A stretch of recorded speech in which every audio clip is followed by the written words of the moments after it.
allowing protests in their countries abroad on the issue of Khalistan, should the ambassadors of Canada, US, UK and Australia tour Punjab to know the Khalistan Bogey reality?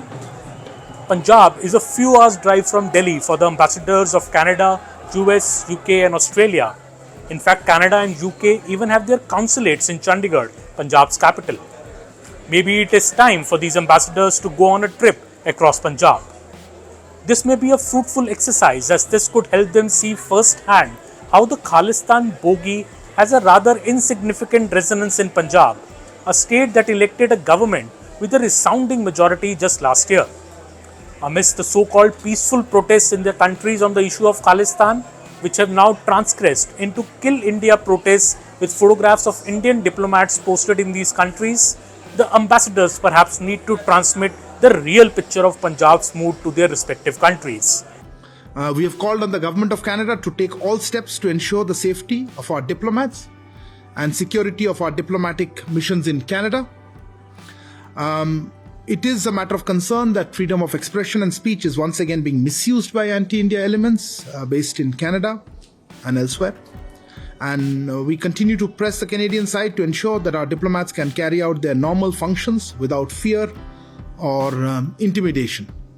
Canada and its envoy especially need strong introspection on this front. Punjab, to be sure, is not ruled by Narendra Modi's BJP, but its fierce adversary, the Aam Aadmi Party. But the Khalistan Bogey is one issue on which both the BJP and the AAP agree.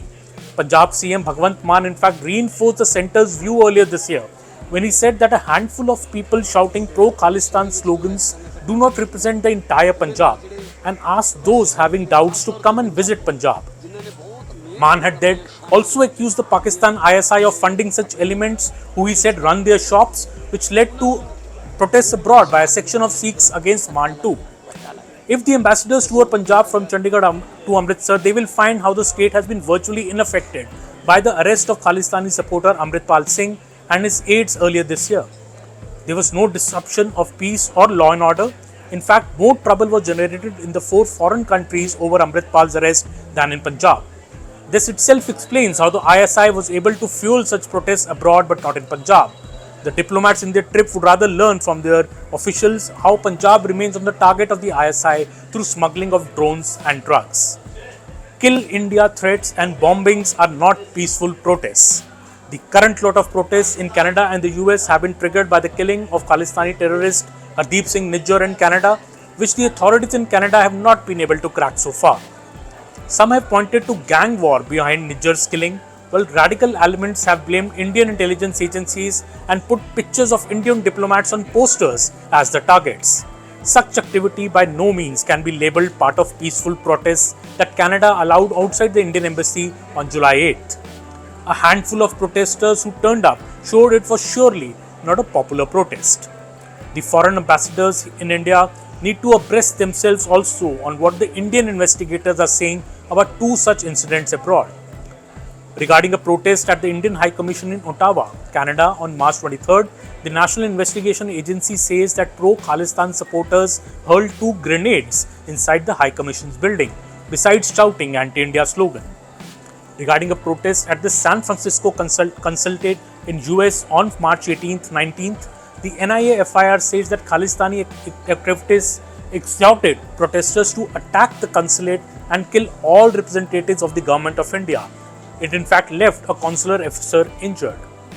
These incidents, along with the desecration of the Indian flag during a protest on July 8 in Canada, the one in the UK at the embassy in London, and the recent incident of arson at the San Francisco consulate, puts the security of Indian High Commissions at stake and exposes diplomatic relations to damage. Foreign Minister S. Jaishankar did not mince words last week when he said that foreign countries giving space to such Khalistani elements is not good for diplomatic relations. The Foreign Ministry has in fact warned how the freedom of expression was misused by extremists abroad to legitimize terrorism.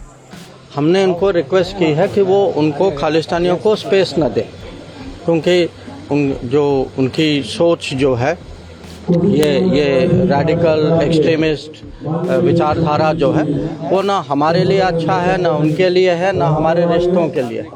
तो ये जो poster का विषय जो है ये हम जरूर उन सरकारों से उठाएंगे।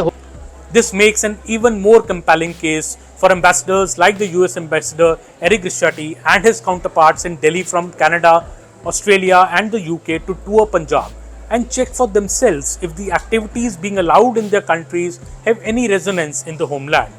Garcetti in the bargain can also add Punjabi cuisine to his list of delicacy tasting sessions across India.